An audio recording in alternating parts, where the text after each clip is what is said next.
Connie Willis, the podcast. Taking you into new ways of thinking, even providing answers to questions you've often pondered. Connie Willis, the podcast. There's weird stuff going on in this world, you know?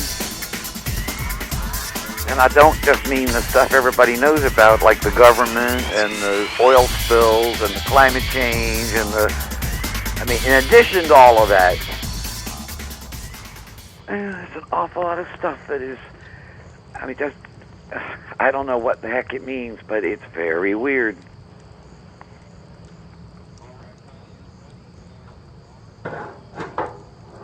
Okay.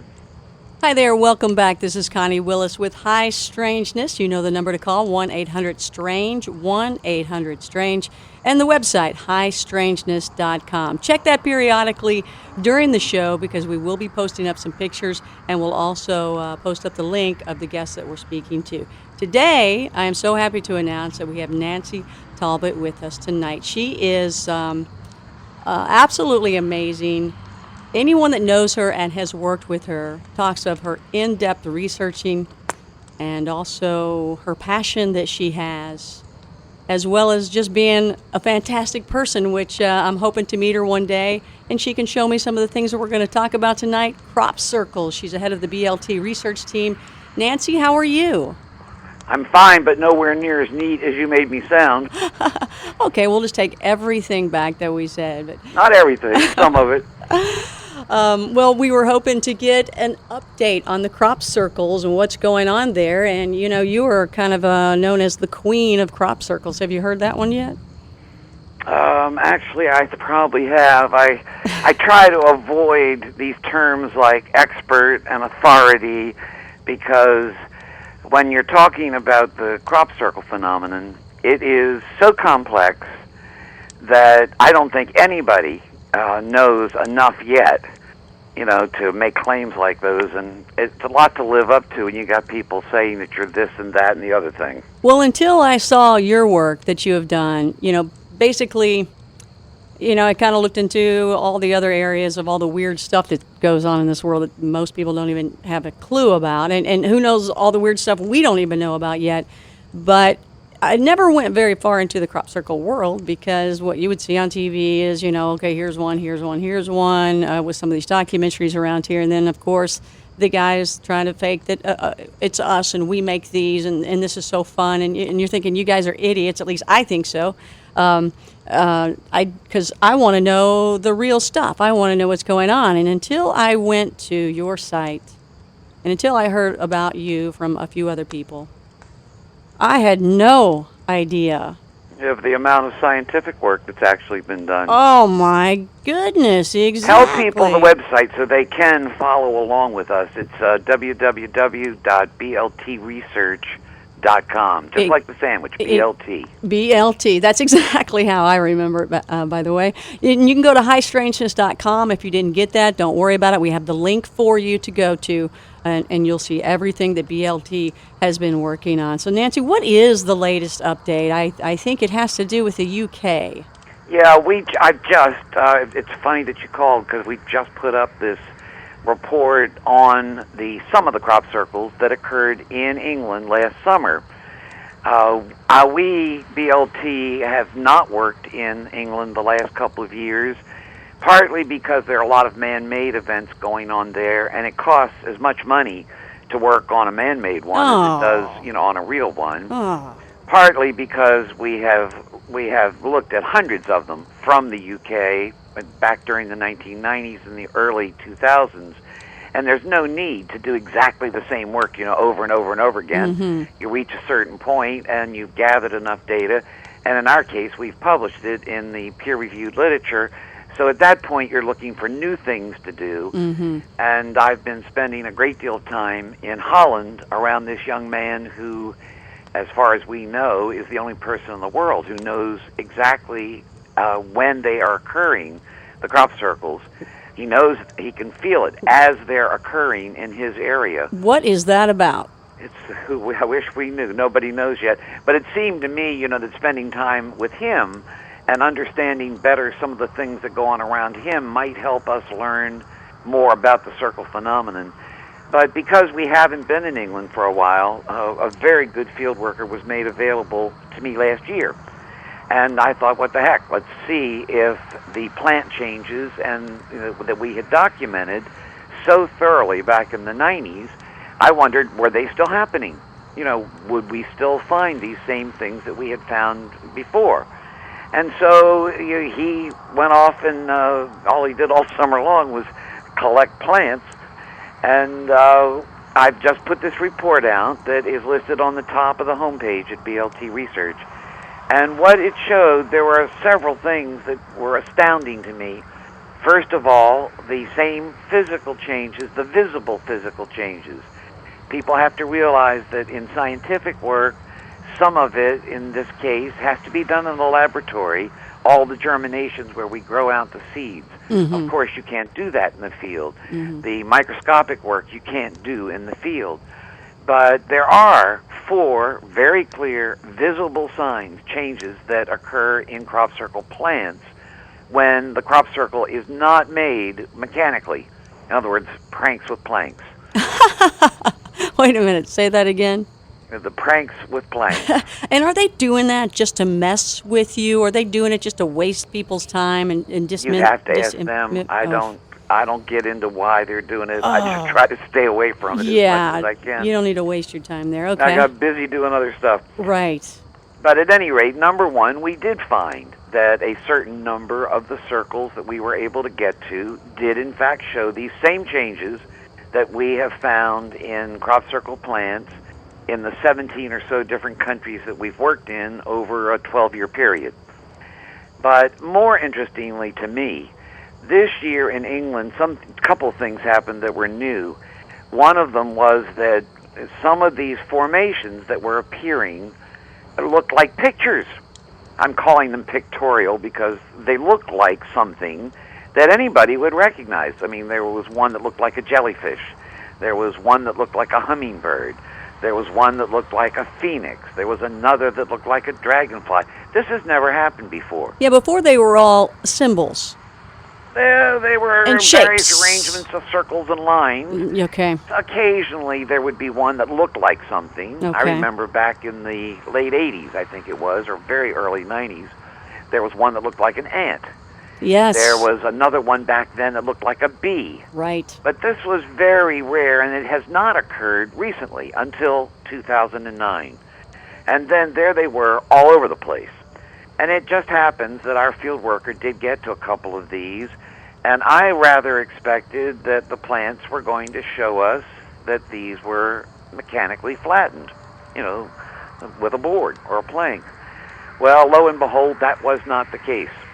Some of the formations that looked very much like, in one case, a phoenix, Mm-hmm. the phoenix rising, in another case, the dragonfly, did in fact show this top node, apical node elongation, did show expulsion cavities, did show the kind of extreme bending that is associated when you find these events right away. These are the physical signs that are clearly, they're right there. I mean, these occur right away. If, in fact, it is not mechanically produced 10 minutes, 15 minutes after the thing is formed, you should be able to see some apical node lengthening, some evidence of expulsion cavities, although they don't happen in all of the genuine formations. You often will see, when several days or a week or 2 weeks or 3 have elapsed, that the seed heads are not growing normally in the circle plants.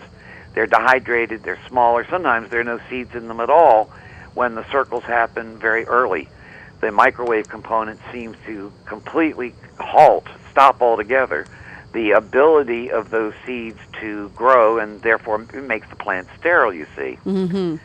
Now, I was amazed. I mean, I have absolutely no control. The field worker was told to certain basic parameters, and they're on the rest. He was on his own. I didn't choose the formations he was to sample. He did sort of by instinct or just where he happened to get to. And when we looked at some of these, the plants that he had sampled, as you'll see, we cut them up so that you can see the top nodes and compare them to the controls. Yes. Same thing with the second nodes and the third. The nodes clearly showed us these changes that we've been documenting for years. And those two changes, in three actually, the seed head size, the apical node elongation, and the expulsion cavities, the holes blown out farther down the stem, are all related to exposure of those plants to a very brief but very intense burst of microwave radiation. Or, if not microwave radiation, then something that heats just exactly like microwaves. What happens is that as the plants are growing, there's a lot of moisture inside the plant stem, and just like a microwave oven, the microwaves are drawn to the moisture. The moisture in the plants is collected at the nodes. That's where the majority of it is. I'm getting very heavy static here. Yeah, me too here. Are you hearing it? You hear that, Chris? I can't hear you at all now. Oh, hold on here. There, it just stopped. Oh, wow. Did you hear that? Yeah, somebody trying to shut you up.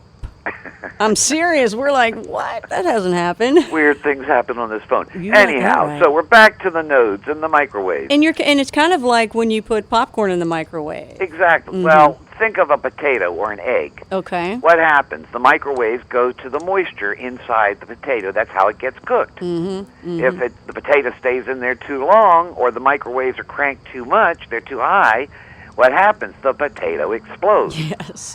Well, in the crop circle plants, it's the same basic idea. The microwave exposure is intense, but very brief, nanosecond brief. It heats the moisture up at these nodes. Now, the top node on the plant is the youngest, and it is the most elastic. As that moisture turns to steam, it stretches the nodes and seeps out. And when it's gone, it leaves these elongated nodes. Farther down the plant stems, the fibers are much tougher. They're not elastic. They will not stretch.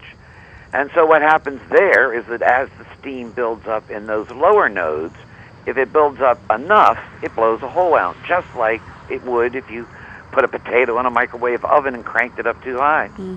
In addition, the microwaves, because they're, again, affecting the moisture content, dehydrate the seed heads themselves. And when this occurs early in the growth stage, if crop circles are occurring in June, when the plants are just getting going, it can make it so that those seeds never develop. And the plant will be effectively sterilized. Interestingly, in more mature crop, if the circle happens, let's say, in mid to late July or August, when the seeds are fully formed, you can again see that the seeds will be dehydrated. They will weigh less when you do the weighing, but those seeds often grow at up to 5 times the rate of normal. They do so without water or sunlight for long periods of time, and they produce greater yield. Oh. Now, that particular change is not related to the microwave component of this energy system. It's related to these electrical pulses. We were able to replicate that particular effect, and we built a piece of machinery that simply it delivers electrical pulses in a very specific manner to perfectly normal seed. And it took a while to figure out the intensity level, the hertz of the pulse, and also the length of time, how long you had to leave the seeds in, for us to figure out how to do it in many different kinds of plants. Wow. But we were able eventually to produce exactly the same result with the use of this machine. Excellent. In corn, in wheat, in carrots, in cotton, in tomatoes, in a number of different plants. And all that we were doing was exposing the seeds, the perfectly normal seeds of those plants, to these ion avalanches, these electrical pulses. It's one of the ways that we know that one of the energies involved in creating crop circles are these electrical pulses. because we find the same effect in the crop circle seeds. Right. One quick question here. I'm looking right now at the mushroom. Mm-hmm. And everybody else, please go to the site, BLT.com, or you can just go to highstrangeness.com, and we will send you the link. We've got the link set up there for you. Or if they're on the BLT website, it's right at the top of the homepage. There's a button revolving around that says New 2009 UK report. Click on that, and it opens the whole report. Right. Then go down to the mushroom, and just from what you're saying right now, I'm looking at the mushroom. If it was like a year later, and then it's all mowed back down again. Let's just say it's mowed down. What well, would I it'll see? be harvested at the end of the season, of course. What would I see, though? Would anything be still dead or shape? Or? I mean, it's an interesting question because there are a variety of things which can occur the following year. It hasn't been followed up enough. There's a great deal more work to be done, Sure. and this is one of the areas in which it needs to be done. But at the end of the season, the farmer will harvest the entire field, of course. If people have not walked in these things, you can harvest the flattened crop. It's not so tight to the ground that you can't harvest it. If people have walked in it, of course, that part's gone. Right. But at any rate, they harvest, and then they till the field, just as they always do, and reseed it with whatever they're going to grow the next year. Now, sometimes, a certain percentage of the time, and I don't know exactly what percentage, where the crop circle was the year before, nothing will grow. Sometimes for several years afterward, nothing will grow. In other cases, what grows is the new crop, which has been planted, will grow, but it will grow either taller than the rest of the field or not as tall as the rest of the field, clearly indicating that there's some sort of residual effect on something in the soil. And it's because consistent. it's affecting the growth of a new crop, you see. And it's consistent to the shape, the design. Correct. I mean, exactly what is going on there. We did a little bit of work in that area, and we found in a couple of soybean formations here in the U.S. that what had happened was that the root development in the soybeans, and this is the second year, the roots were showing a 50% increase, if I remember correctly, in the number of root nodules. That should then produce a 50% increase in the seed pods, the numbers of seed pods. What in fact happened was we got this 50% increase in the root nodules, but a concurrent 50% reduction in the number of seed heads. Now, that's something that needs to be studied. If something like this occurred all over the fields in which we grow our food, we'd be in deep shit doo-doo very quick.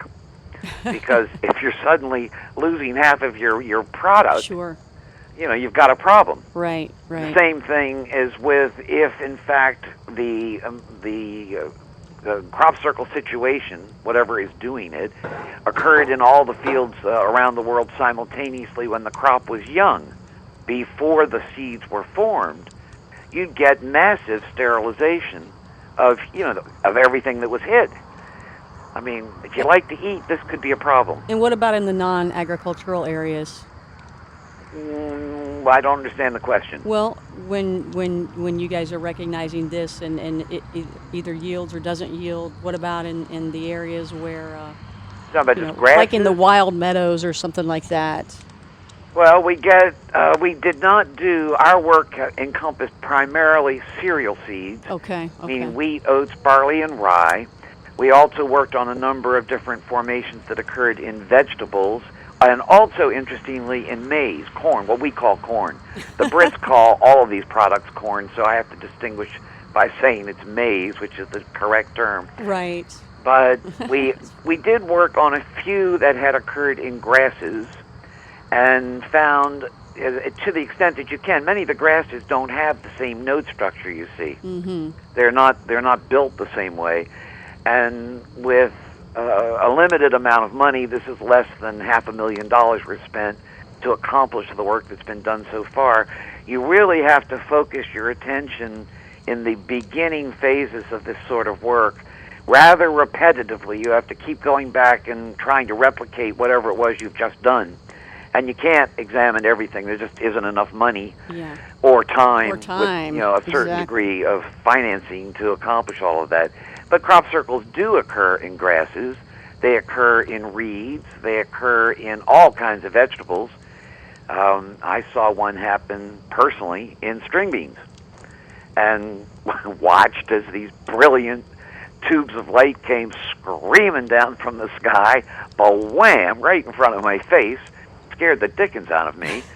And there was a brand new crop circle, and here are these these were bush beans that were maybe 2 feet tall at the time, loaded with string beans, I might add, suddenly swirled down into this oval with a long pathway going off one side and a crossbar going across that, all in a matter of maybe 7 seconds. And you were there. Not only I, but so was this guy, Robert, that I work with in Holland, the two of us, with our eyes popping open watching this. I've never seen anything like that in my life. From somewhere, we got a perfectly clear sky up above us, and I had been out in the field. In fact, both of us had been. We were working, trying to do some electromagnetic readings, some geo-electromagnetic readings, on the fields where the crop circles had been occurring that summer. Mm-hmm. And I was lugging around this very heavy equipment and climbing up over barbed wire fences. And I'm getting a bit old for this kind of stuff. And he should have been holding that for you. It wasn't that much fun.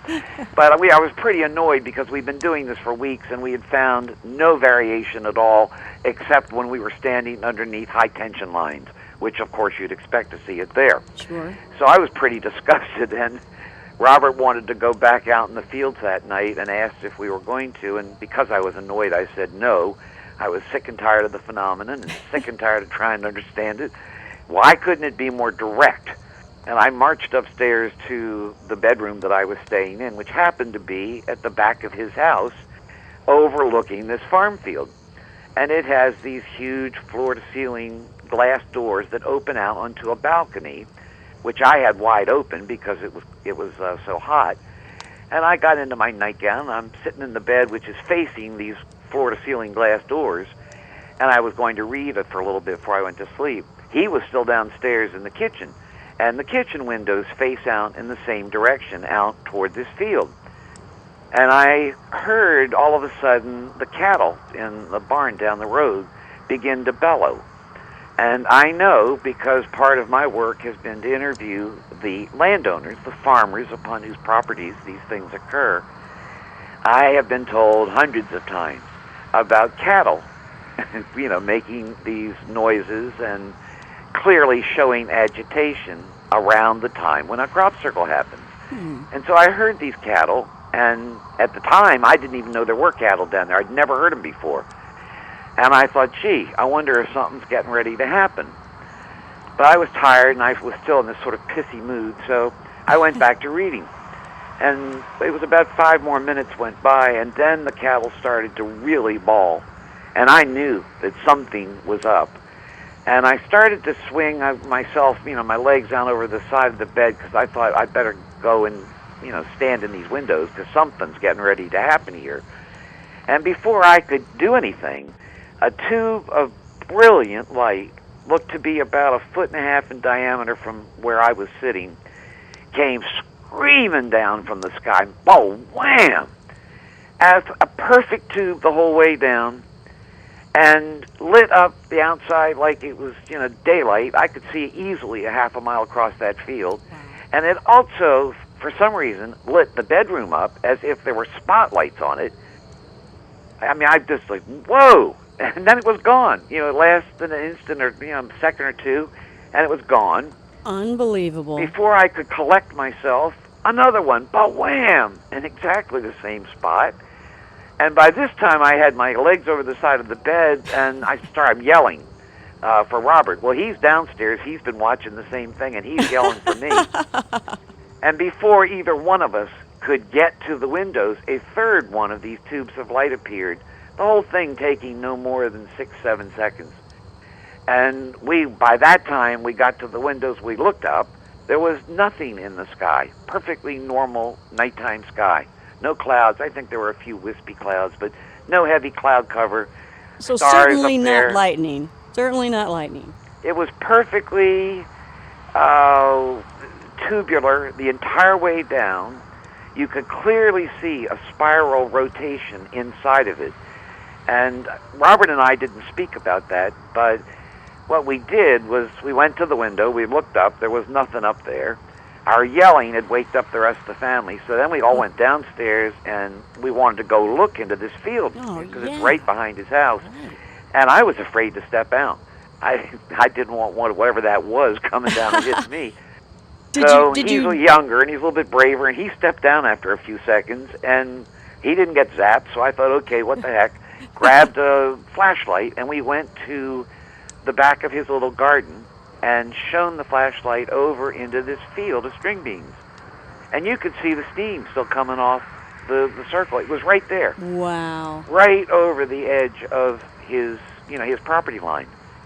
And he turned to me and said, that one was for you. And what he meant was, because he has been having experiences like this for years, before I knew him, and now, of course, they continue, but it was because I had gone upstairs and said, why in the hell can't they be more direct? Be very careful what you ask for. Well, that's what I was going to say, as though it hurt you. That's what it felt like. Now, that's a very romantic sort of approach. But I don't know if that was romantic. It scared you to death. Around the crop circles as long as I have, and know as many, I know the people who are seriously involved and have been doing good work in the fields for 20 years now. And every one of us has had at least an experience, one, that mirrors that one I've just told you. Something that looked as if there was, in fact, something listening. That something heard whatever the person had just said. I know a pilot, who happened to remark when flying over a field in which there was nothing, what a perfect place that would be. He's saying this to himself, for a crop circle, and the next day he's flying over the same field and there one sits. Wow. I know of people, one of my field workers in England years ago, there was a formation that was all made up of squares and rectangles. And from looking at it on the Crop Circle Connector, this website in England that lists all the English circles, I saw it and I thought, well, it's got to be man-made. This one does not look like the real McCoy at all. But I asked the field worker to go in and check it anyhow, because if you're going to be scientific about it, you check them all. Right.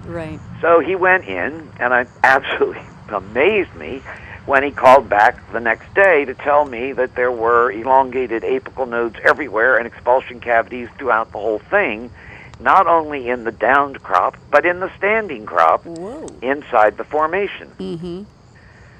Well, I had thought I could not get over. I had no money, and so I asked him to please, whatever else in his life he did, to get some samples and some controls, because I just couldn't believe it. Then it turned out quite by accident that someone made a donation to BLT that made it possible for me to get on an airplane and get over there. Excellent. No coincidences. Well, it's what happened. So I went and gathered up a bunch of people, and we went back to this field that this kid had already sampled a little bit. I had only 3 days, and it was a huge formation. It took us all day long for 2.5 of those days, working until about 10:30 at night. We took hundreds and hundreds and hundreds of plant samples and also soil samples, as well as controls all over this field. And when we were done, I had to get on a plane to come back home, but I think it was $50 left over. And I gave that money to this kid who had done the original work. We had never even bothered to ask him where he had taken those original samples, because I had decided how we were going to do it when I got there. Well, he took a flight the next morning to go up and just take pictures of crop circles from the air. It's something they do over there all the time. And he said that at the end of this flight, they were flying back over this field that he and I and the rest of these people had just left at 10:30 the night before. We know exactly what was in that field at 10:30 the night before. And he said he almost fell out of the airplane. These things are the bottoms, you can see right through them, you know? Mm-hmm. He said he looked down, and at every single location where he had taken the original samples and the original controls, there were about 8 of each, there was now a new circle. Now, nobody on the face of the earth, other than himself, knew where he had taken those original samples and the original controls. And yet there, you know, he's on the plane at 8:30 in the morning the next morning. Between 10:30 and 8:30 the next morning, something created a circle marking every single one of his sampling locations. Wow. It's as though it's communicating back to say, I'm right here with you. I'm right here with That's you. kind of the message. I mean, at first I refused to believe that. For many, many years I resisted every impulse to lean in that direction. But I honestly can't anymore say that I can't rule that out anymore. Well, There have been just too many things that indicate yeah. that a consciousness of some kind, or somebody with really good listening devices and some very unusual skills, is in fact listening. Right. Well, who do you think that is? I don't have a clue. No I don't theories, know no anything thoughts. about, you know, the military or the government or any of that nonsense, and what they can and can't do, I don't know. But to be able to pinpoint 16 precise sampling locations in a huge field in which there are now dozens of other samplings, because I've been in there for 3 days, to pick only the 16 that this one kid did all by himself a week prior, Mm-hmm. I mean, that's, you know, Mm-hmm. I don't think so. Mm-hmm. So you actually, I've heard theories, people, it's something underneath the ground, Well, there may be a component in the ground. A lot of these people base those ideas on something called ley lines. right? Ley lines are something which science has nothing to say about it. They've never studied ley lines. Nobody really knows what a ley line might be. But we do know, because we did a lot of ground electrode measurements, that southern England lies over a chalk aquifer, right? Mm-hmm. Chalk is the most porous rock.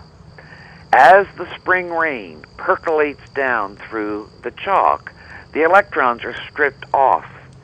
And the lower the water table, the greater the number of these electrons that are being stripped off.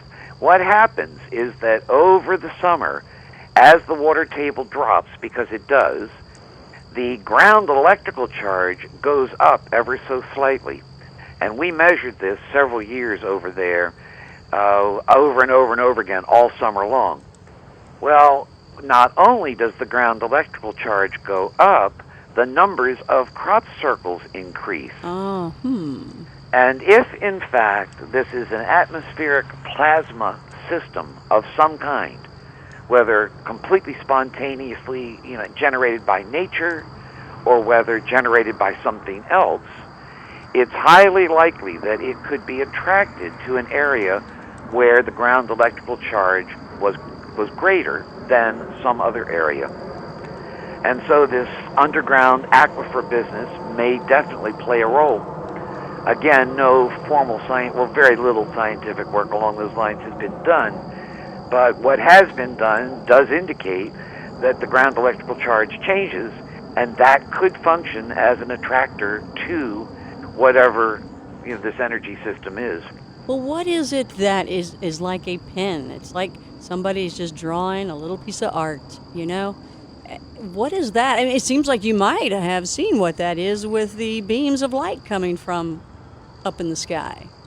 Run that by me one more time. When you look down, when you're looking at the circles, the crop circles, whatever design From they are. a plane now you're talking about. Yeah. Okay. Yeah, I'm looking at the picture. So when you're looking at them, from above looking down, it's as though someone just had a pen and just drew something perfectly. So you've actually kind of seen like those beams of light. One thing you might find of interest light. along those lines is another fact which is not generally known, because so few people pay attention really to the scientific information. But this is a fact, and I find it fascinating. Let's say you have a crop circle made up of multiple circles, different sizes, but it's many circles, 5, 10, 15, whatever. And let's say also that this crop circle, like many, in fact most of them, has appeared on a slope. The land is not entirely flat. It is either undulating or it is a slope. Okay.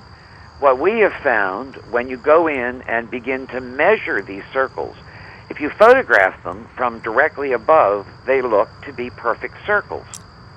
When you get on the ground and do the actual measurements, you take 3 or 4 diameters on the ground. What you find is that on the ground they are in fact ellipses. Right. And that the degree of the ellipse will equal the degree of the slope of the hill. So what that means is that the delivery system, the thing that made it, had to have been directly overhead. Exactly. What are they for? What is it about? What have you theorized? That's why I'm studying it. What? Any thoughts? Anything you can determine? I think that whenever you have a physical a phenomenon which has a physical effect in our world, in our reality, that part of reality that we understand, when there is a new physical effect occurring, that you're probably out of your mind to not be paying some attention. And in a case where as with the crop circles, we already know that this energetic system, wherever it's coming from, is capable of sterilizing plants that we rely on for food. It's also capable of energizing the reproductive capacity of the food we eat. These facts alone should merit serious attention. Nobody yet has had the money to do, for instance, nutritional analyses. Is the nutritional state of these plants altered? Nobody knows. That seems to me something that needs to be done. I can think of dozens of experiments, things that need more information that could be gotten. From the straight scientific work, it's clear that something physical is happening that so far modern science can't explain. Nobody who has looked at the facts which have been published in peer-reviewed journals now, nobody has come up with any explanation any better than the hypothesis we offered, which was that an atmospheric plasma of some kind was involved. Now, we don't state that it is a spontaneously occurring natural plasma, because we don't know that. We don't state that it's a generated and then delivered plasma, because we don't know that. There's no way to tell that from looking at the end result. For that sort of information, you really have to look more into the situation that's going on around Robert Vandenbroek and people like him, the events that occur around that young man in conjunction with crop circles puts the whole phenomenon into a different realm, one that science is not set up to do very much with yet. It appears to involve consciousness. It appears to involve some type of consciousness external to, in this case, Robert. The science of consciousness is only just beginning. Yes. And since science, by and large, really only deals with physical reality, when you get to a connection with a consciousness, you've got your work cut out for you as to how you start there. I've been documenting the events around him very carefully, because I think there is something there that's going to give us a clue as to learn more about what's going on with the circles. But it's going to take a lot more work with a lot of sophisticated and very talented people, I think, if we are going to understand this. We'll see in the pictures of him, and the pictures you guys took, it looks like extraterrestrial. From some of those shots of the UFOs. Interdimensional. He is not particularly, has never thought that the standard commonly referred to, ET, UFO type thing is what's going on. And I have personally also had that opinion that it had nothing to do with all of that, although I've had to modify that position a little bit lately. But he seems to feel that this is consciousness, some form of sentient being that is not an ET, but it's some sort of interdimensional reality, and that he is actually functioning. He's called a medium in Holland now. He's quite well known as being a medium, and he thinks that it is using him to demonstrate its existence. Simply that fact, to get that fact across in a way that is very consistent. I've been with Robert now for 10, 11, 12 years, every single summer, and what I've seen, what I've observed firsthand, I mean, with my camera, with me standing right there, I can see what's happening. I mean, there is no normal explanation. You know, he's not faking anything. He doesn't have a computer, could care less about computers. Something is happening that we don't understand, and it appears to be related to the circle phenomenon also. The circles are part of it. Well, didn't I see some pictures with what looked like UFOs? Oh, yeah. And saucer shapes. So, I mean, that's where I got it. Seems extraterrestrial. I have well, never had a last clue year, what this is. last couple of years has been a lot of these. The photos that have occurred happen to have been of things that look like UFOs. Mm-hmm. And I asked him about that because he's been so sure that the general UFO concept really had nothing to do with crop circles. And I'm asking, well, then why in the world are we getting these pictures of what look like UFOs? Right. And what he said, and in that particular report, for your listeners, that report is on the Vandenbroek case page, Robert's homepage on the BLT site. And if you scroll down to the bottom, you will see a photograph, one of the photographs of a UFO. You click on that and it opens up the whole report. There are 5 parts to it. And he says that he thinks that the UFO image is being used because it is so commonly recognized as meaning other, not from here. Ah. That it's the image that is that alerts people to that, because it's something people now, 50 years ago this wasn't so, but now almost everybody has an idea of what a UFO looks like, right? Well, yes. Yes. And these pictures all look kind of like what people think UFOs look like. And interesting enough, then what you're saying now is the pictures of a heart. No, that was just almost too much, that last thing. What? Tell me about that. Well, I've tried to. I mean, it would take forever, and I'm writing a book, and you read these reports, you'll see a lot of this stuff in there. There have been so many incidents now that seem to clearly indicate the presence of a consciousness of some kind that is deliberately, particularly when I'm with Robert, reflecting its presence back to us regularly. It happens every summer. It's communicating to you guys. It's taken quite a long time for me to get that into my head. It is communicating to you, yes, yes. You know, it's very difficult to absorb it. Sure. But at any rate, last summer, those heart things, we had been out in these fields. There had been a wonderful formation in that particular field. And I was getting ready to come back home, and Robert and I did what we regularly do, which is we go to all these various fields where we hang out. And I was silently just saying thank you to whatever this thing is for, it's opened up my mind. My whole concept of reality now is a lot larger than it used to be. And I was basically just saying thank you privately to myself. And Robert suddenly said, the energy's here, can I have your camera? He uses my camera when I'm there, and I keep my camera in a locked case. He has no access to it at all unless I hand it to him. And then I stand right with him while he uses it so I can clearly see what he is or isn't doing. And he told me that he felt the energy present and asked if he could use it, and I handed him the camera. And I was standing right with him. We're out in this pitch black dark field. I mean, it's late. There's not a light. You can't see a house. You can't see anything. I mean, this is as far away from anything as you can get in southern Holland. And all of a sudden, he starts taking the pictures, and the first 3 or 4 or 5 were black, which is what happens all the time now. Even though the flash is going off, the pictures are pitch black. There's nothing in them. And then all of a sudden, shot after shot after shot had those brilliant, huge hearts in them. I mean, I'm right there. There was nothing that I could see with my eyes. Robert saw nothing with his eyes, but we could clearly see these images on the camera. Oh, without a doubt.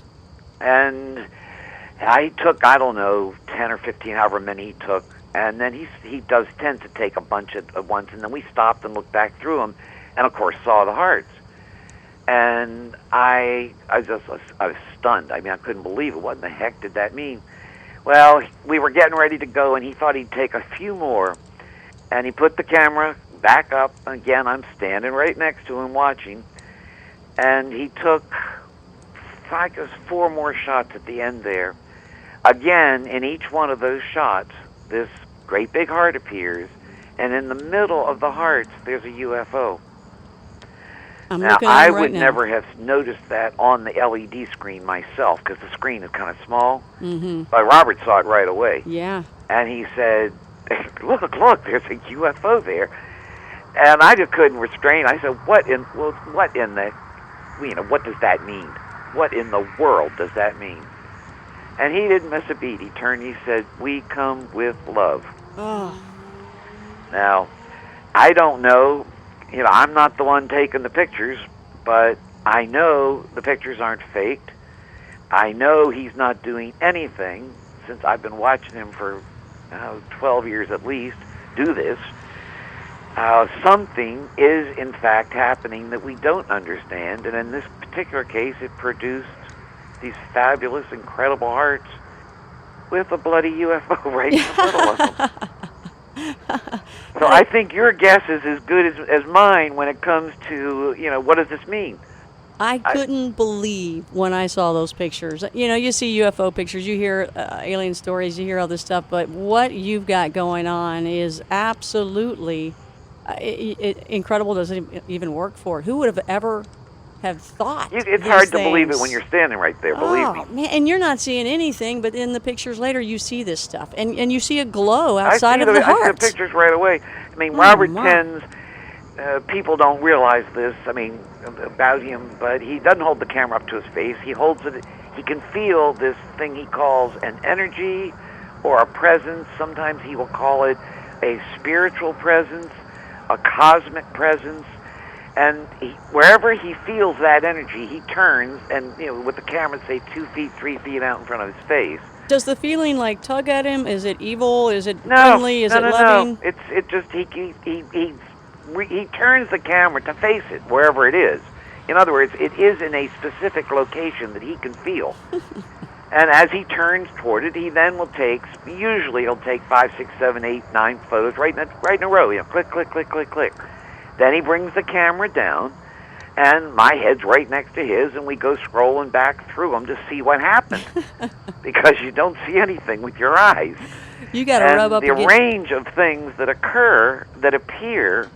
I haven't finished writing about the things that occur on his camera. You have only seen the tip of the iceberg. Oh. And I've got reports coming out about some of the other things that are even more amazing than what you've seen already. We are looking forward to that here at High Strangeness. Hopefully, Nancy Talbott will bring those stories to us first, and maybe we can even be with her during some of those times. 1-800-STRANGE is the number to call if you'd like to talk to Nancy. She's here with us.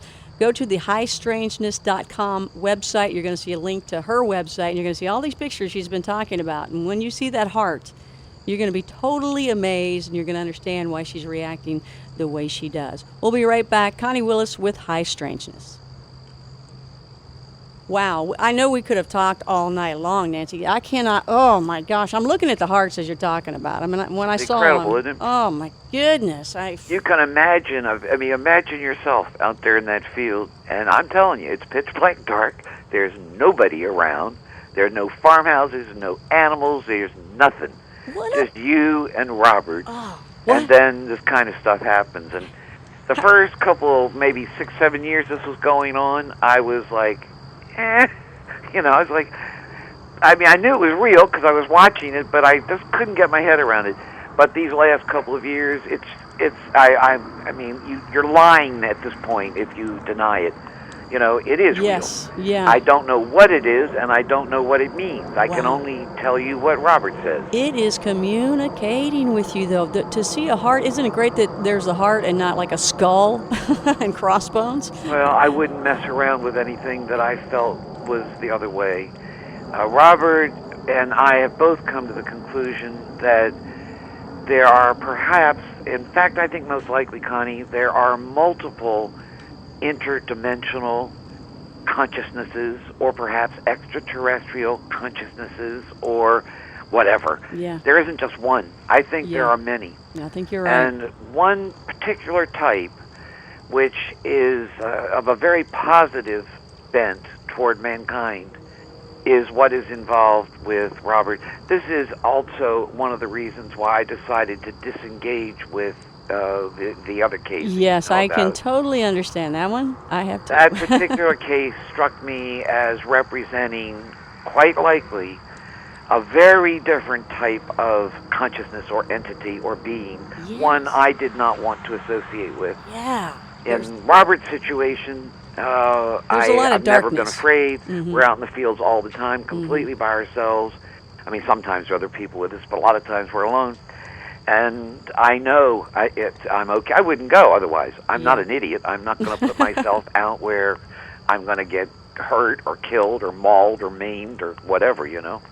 Oh, I can understand it. It is a little dark on the stand side, but this seems like a lot of light and wonderful feelings, and I just couldn't imagine how you felt out there. If you read all of the stuff I've written so far about him, I mean, I say very clearly, as best I can, exactly what Robert tells me. He speaks Dutch. So you got to understand, I mean, we have a pigden kind of way we communicate. He speaks a little bit of English, but I've gotten so I understand what he means, and he's gotten so he understands what I mean, and I do my very best to put his answers to these questions because I'm reporting this. I'm not claiming to understand it. Right. And you don't understand it. I don't. Well, thanks so much for doing this for us, and I'll let you know how it goes. Some good. I hope so, too. I hope it does us all some good, and please keep my number. Connie Willis, the podcast. Join Connie's other shows at ConnieWillis.com.